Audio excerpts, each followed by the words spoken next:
Hi, Paul. Am I on camera? Yes, you are. Well, I better look at you then. Ow. Yes, look directly at me. How are you? I'm good. How are you? I'm good. Can you tell me what's going on with Lolli this season?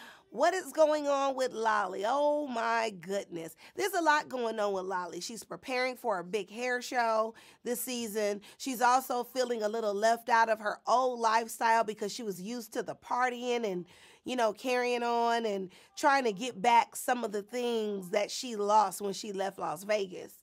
And she sends her daughter off to school, so that empty nest is hard.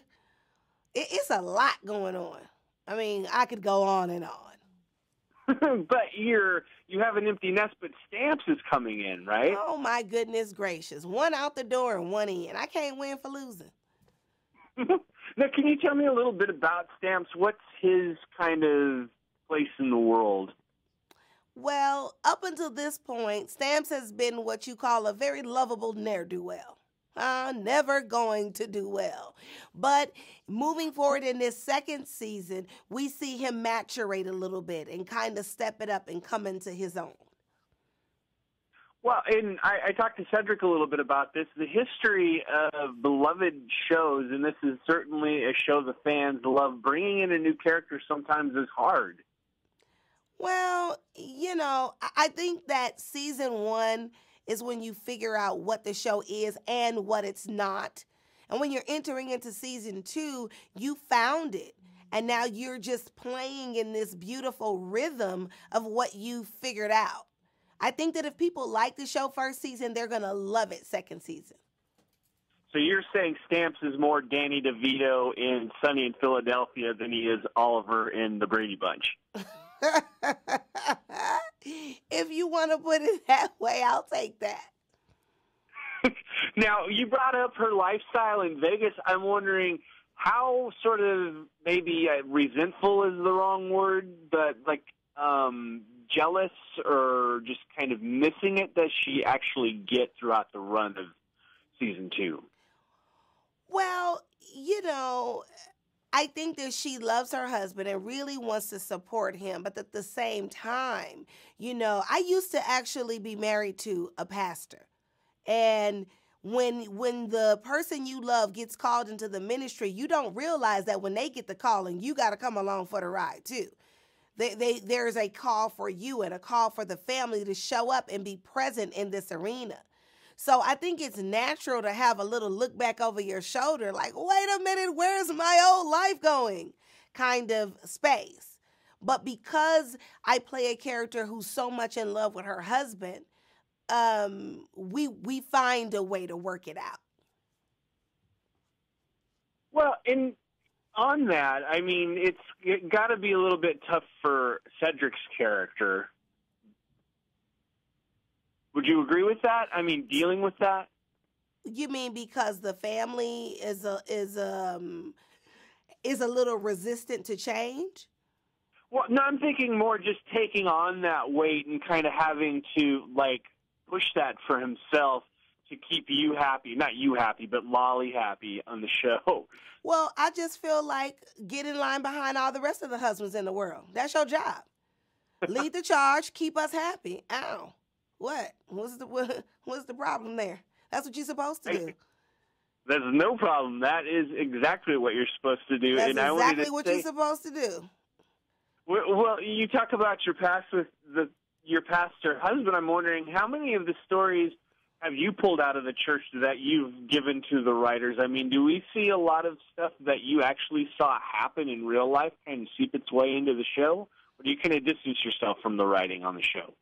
No, I just think that having been a former first lady, I understand and I bring that, I bring my personal experience to the words on the page, and I may make them live in a certain way that another actress who has not been in that world wouldn't. You know what I mean? So it was just a very happy accident that I lived the life, that my life imitated this art. So I think it makes it absolutely delicious because I understand Lolli inside and out, Really? So do you have conversations with Lolli before you step out on stage with her? I do not. No. I do not. Is that a weird question? Yes, it is. I didn't mean that you were schizophrenic or anything. Oh, no, I got it. But no, I don't. Not necessary. No, not necessary. Now, are you going to be singing on the show at all this season? Not at all. Where did you get that from? Who told you that? No one.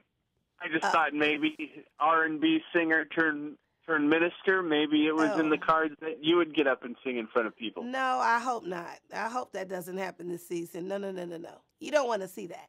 I got some other stuff you want to see, but that's not it. That's not one of them. If they broke that out and said, hey, this is the idea for the episode, you're going to say, no, thank you. Exactly. Well, now, before I run out of time, we've got to talk about your book. Yes, I have a new book out, and it's called It's Hard to Fight Naked.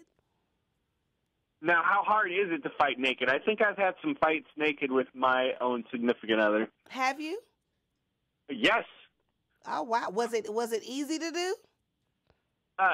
It wasn't comfortable. It was kind of hard. I had to go get a towel. I didn't know what I did wrong. Well, here's the thing. When you are naked, figuratively, you're vulnerable, you're exposed. It's hard to fight from that place. And then in the literal sense of it all, if a conversation starts getting too heated, I say take off something. Take off your shirt. Start putting lotion on your elbows. It's something about nakedness that I feel like calms the situation down a little bit, especially if the man is the one who's upset. Oh, I like that. Well, it's usually not me. I usually do the wrong thing. Oh, well, cut it out. Stop it. I know. Well, next time my girlfriend gets mad at me, I think that's what I would do. Just rip my shirt off and take my pants off. Let me just tell you, for you, I feel like that's going to be a bad idea. It is? Why? Oh, you're saying just the women can take her clothes off and then the argument's going to get No, I'm just talking about you specifically. Carrying on and cutting up. That's what I'm talking about. Jeez. You don't have a lot of confidence in me. I'm not your girlfriend. I don't have to have confidence in you. Well, no, I mean, you're telling me to keep my clothes on. Oh, okay, listen, I think you're not picking up exactly what I'm putting down. But this is what I'm going to encourage you to do. Read the book. I will read the book. And then let's have another conversation about things after you've read it. Okay, that sounds like a good plan. Okay, you got it.